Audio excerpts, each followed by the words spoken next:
Hello বন্ধুরা, আমি চলে এসেছি একটা নতুন ভিডিও নিয়ে।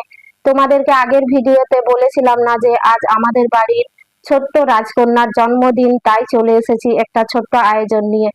দেখো, যে বাচ্চাকে তার মা জন্ম দেয়, সেই মাকেই যে জন্মদিনের এই শুভ কাজটা সম্পন্ন করতে হবে, সেই কথাটা কিন্তু আমি একদম বিশ্বাস করি না।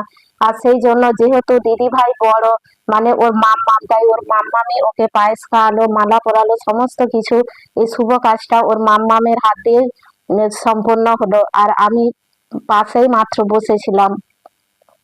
আর কি বলতো, আমি এখানে আসার পর থেকে দেখছি যে আমার শ্বশুর বাড়িতে একটা রেওয়াজ রয়েছে, জন্মদিন একটা শুভ কাজ। তাই এই জন্মদিনের দিন কিন্তু আমাদের বাড়িতে সম্পূর্ণ রান্নাটাই হয় নিরামিষ রান্না। আজ কোনো রকম আমিষ রান্না হবে না। লোকজনদেরকে ডাকলেও তাদেরকেও নিরামিষের উপরেই রান্না বান্না করে খাওয়ানো হয়। তাই প্রথম থেকে আমাদের এটাই হয়ে আসছে।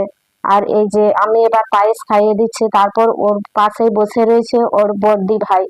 ওর দাদা ভাই রয়েছে, দূরে রয়েছে, সে ক্যামেরার সামনে আসেনি। আর তোমাদের বলেছিলাম না যে আমার মেয়ে জেঠুরও আজ জন্মদিন, তাই আমাদের শাশুড়ি মাও দাদা ভাইকে পায়েস খাইয়েছে, কিন্তু ক্যামেরার সামনে তো কিছুতেই আসতে চাইলো না, তাই দেখাতেও পারলাম না তোমাদের।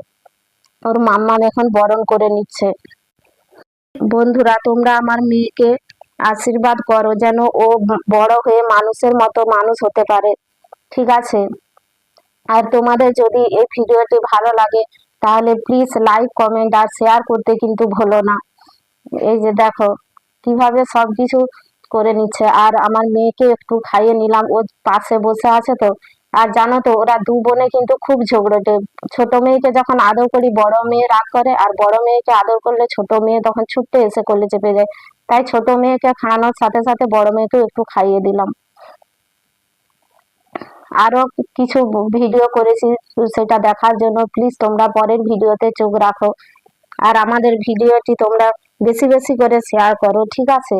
আর কেমন লাগলো প্লিজ কমেন্ট করে জানিও। আর তোমাদের বাড়িতে কারা কারা এইভাবে জন্মদিন পালন করে থাকো, সেটাও কিন্তু কমেন্টে জানিও। আজ এখান পর্যন্তই, ঠিক আছে বন্ধুরা।